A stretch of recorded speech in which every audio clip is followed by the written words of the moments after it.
মাত্রা ছাড়া গরমে দিশেহারা গোটা দেশ। আপনি কি জানেন কেন কাঠফাটা গরমেই হয় লোকসভা নির্বাচন?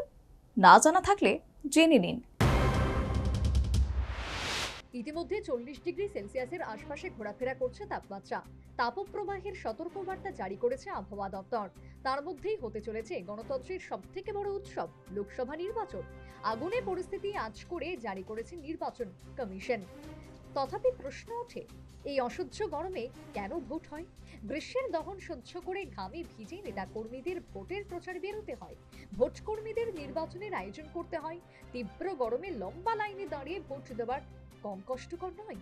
অর্থাৎ কারোর জন্যই বিষয়টা স্বস্তিদায়ক নয়। তারপরেও কেন এপ্রিল মে জুনে নির্বাচন?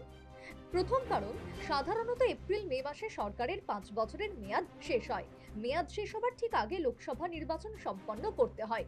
দ্বিতীয়ত কারণ, গ্রীষ্মকালে দিন বাড়ে এবং রাত ছোট হয়, ভোট গ্রহণের জন্য সময় বেশি মেলে। তৃতীয়ত, ভারতের মতো দেশের অধিকাংশ এলাকায় শীতকালে নির্বাচন স্বস্তিদায়ক হলেও জম্মু কাশ্মীর, উত্তরাখণ্ড, হিমাচলের মতো রাজ্যে কনকনে ঠান্ডার কারণে তা কার্যত অসম্ভব। 1952 সালে দেশের প্রথম লোকসভা নির্বাচন হয়েছিল জানুয়ারি মাসে চরম ঠান্ডায় কাঁপতে কাঁপতে। এখনকার মতো 5 বা 7 দফায় নয়, সেই সময় 68 দফায় হয়েছিল ভোট গ্রহণ। 1951 থেকে 52 শুরু করে 1989 পর্যন্ত দেশের প্রথম 9টি সংসদীয় নির্বাচনে সম্পন্ন হয়েছে অক্টোবরের শেষ দিক থেকে মার্চের মাঝামাঝি। এই সময়কালের মধ্যে অর্থাৎ শীতকালে বা তার আশপাশে প্রথমবার এর অন্যথা হয় 1991 সালে।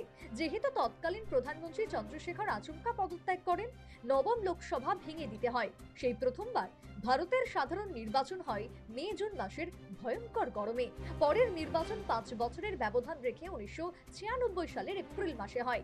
1999 সালে ভোট হয়েছিল সেপ্টেম্বর মাসে।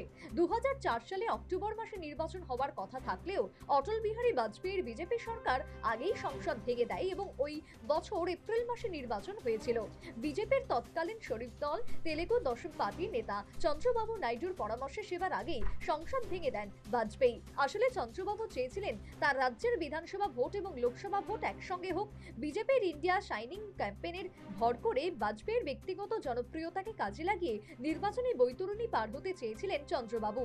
যদিও শেষ রক্ষা হয়নি, সেবার বাজপেয়ী ও চন্দ্রবাবু দুজনেই হেরে যান। সেই থেকে ভরা গরমে নির্বাচন অব্যাহত।